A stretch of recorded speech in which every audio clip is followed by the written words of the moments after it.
Alrighty, welcome back everyone. We just talked about some of the big time coaching carousels that went on this offseason. There were tons of hires and tons of coordinators and head coaches and everything in between. So I wanted to break down that for you guys real quick, but let's get to some spring overreactions and let's go back to the Big Ten. We did some of the big dogs, Michigan, Ohio State, Penn State yesterday, but still have a ton to break down. So I want to get to a couple other teams here. And let's start with Washington and Jedd Fisch over there. I think Washington's going to have the toughest landing of any of the teams coming into the Big 12 or the Big 10, excuse me. You have Washington, Oregon, USC, and UCLA. Now, everyone expects Oregon to be the team. I think everyone expects them to be at the very top of the Big Ten, possibly even win the Big Ten this upcoming year. USC is in a little bit sketchier of a spot, that's for sure. That defense is going to be very interesting, which we'll get to actually right after this, but I think they're in a better position from a talent standpoint than Washington is. And then you look at UCLA,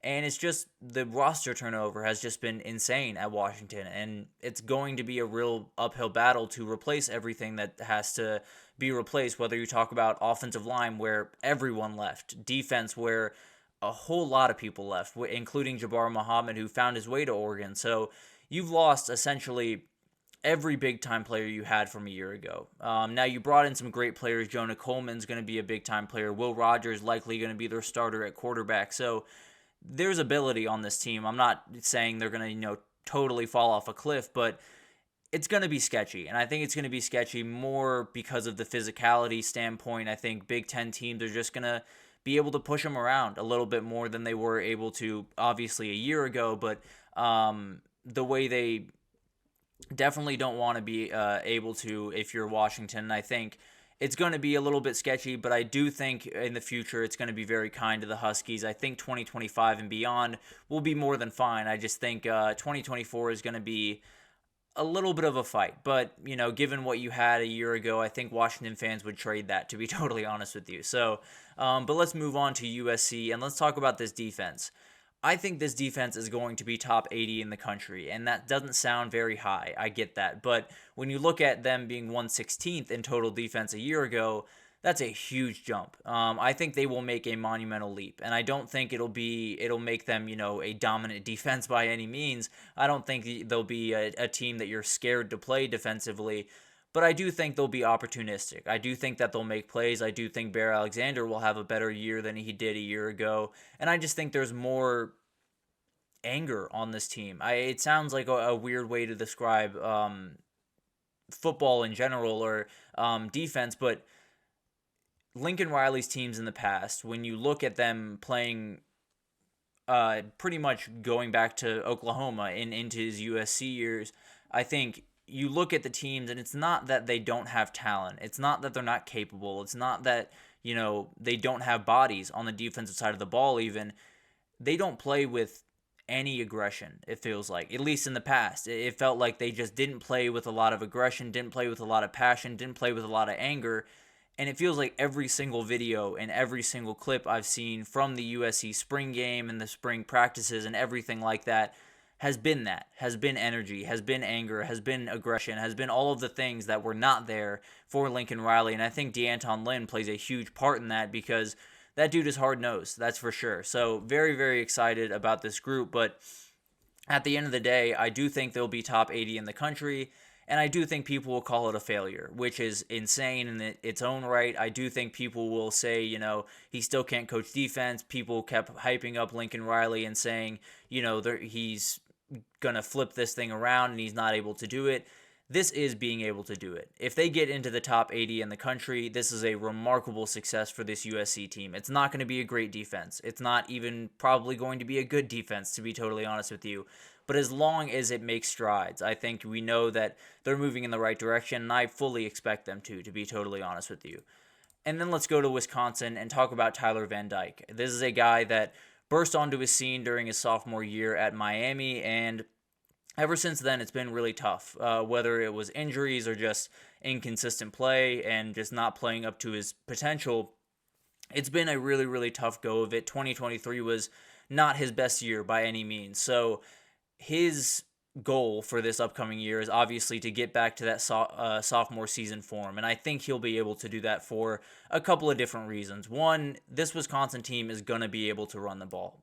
Pretty much period, end of story. When you have guys like Ches Malusi and Tawi Walker and a really good O-line, you're going to be okay. Now, losing Braylon Allen is a tough loss, obviously. But at the end of the day, they have plenty of bodies in that room. And if you can run the ball, someone like Tyler Van Dyke, who struggled with accuracy and struggled with some of that type of stuff, is going to have much more room to make those mistakes and you be able to be more accurate because the windows are going to be more open. So it'll be interesting to watch. Also, Phil Longo is really good at putting quarterbacks in the right situations, which is exactly what Tyler Van Dyke needs. I don't think he's necessarily going to light the world on fire or do anything that's going to make people jump out of their chairs necessarily, but I think this offense will run a lot smoother, both from a running and passing perspective, and I think Tyler Van Dyke will have a more than fine year and will definitely be able to run this offense very efficiently and at least give Badger fans something to cheer for on the offensive side of the ball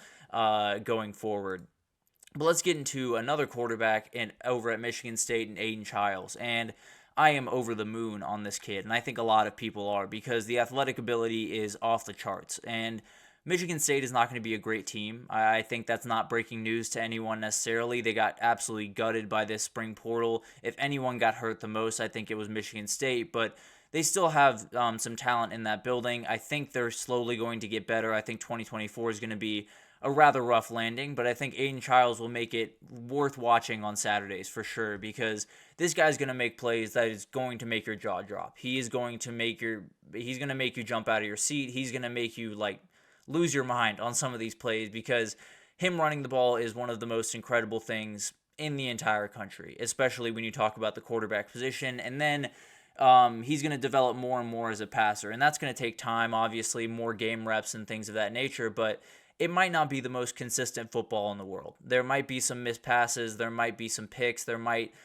to be some losses. There might be a lot of losses, to be totally fair. But I think when we get to the end of the season, you're going to look up and see a couple of games where Aiden Childs just totally takes over. Whether that's, a small game against someone like Purdue or something, or a big game like Ohio State or one of the, big dogs, he's going to be the entire offense for them in one or two of these games, and people are going to fall in love with him. And I don't know that he's going to be the outright favorite for the 2025 Heisman, but you'll find him on that list, and you'll find him at odds that I think will be actually kind of nice to get after. So it'll be fascinating to watch this kid. I think he's one of the most athletic kids in the entire country, and I think he's capable of putting this Michigan State team in positions to win. I just think 2024 is going to be a tough time, but 2025, this kid could take off into a Heisman level season, to be totally honest with you. But then let's get to Iowa and let's talk about this offense. I think it's actually going to be good, which is a crazy thing to say. And considering the last couple of years where it's been, lifeless, let's be totally honest with each other. They've probably punted more times than maybe they've gotten first downs. I don't know. But at the end of the day, I think they're not going to be fantastic. I don't think they're going to, light the world on fire. I don't think Tim Lester is going to come in from Green Bay and totally change the way that Iowa plays football.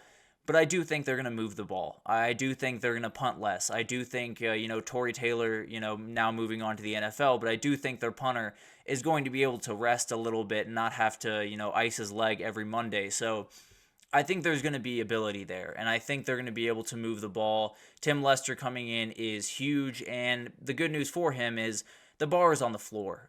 You just have to be solid. You just have to move the ball. You just kick field goals. Honestly, kick field goals over and over and over again. At least you're putting points on the board, and it's going to be an uphill battle. It's going to be tough, but I think they'll be okay. I think they'll be good. I think they'll give this team a better chance to win than any offense we've seen at Iowa for a little bit, for sure, because this defense was pulling all of the weight last year, and I'm sure they'd be more than happy to see the offense kind of take some strides, and I think they will. I just think it won't be overly pretty, but points getting on the board is points getting on the board, and that's kind of that. So it'll be fascinating to watch all of this stuff unfold. I think all of this is obviously overreactions. You get into the spring and you want to be excited about something. So I'm trying to give people a little something to be excited about. I think there's a ton of stuff to pull away from this spring. There's tons of different storylines, especially around the Big Ten. We got into Jeremiah Smith yesterday. We got into a ton of different stuff around the big time teams, how Oregon is fully ready to kick down that door and be the team in the Big Ten this upcoming year. But we'll continue on this path with spring overreactions. We'll continue on probably to another conference the next time around, whether that's the Big 12 or the ACC. I'm not exactly sure yet, but we'll definitely keep revisiting these because it's always fun to overreact a little bit to spring, not get too carried away, but definitely have some fun with it. But we'll take our third break here, and when we come back, we're going to do a Spotlight Wednesday, and we're going to focus in on the Ole Miss Rebels. A ton riding on this year for Lane Kiffin, bringing in a huge portal class that is going to play a huge part, and we'll break down just how big of a part right after this, so stick with us.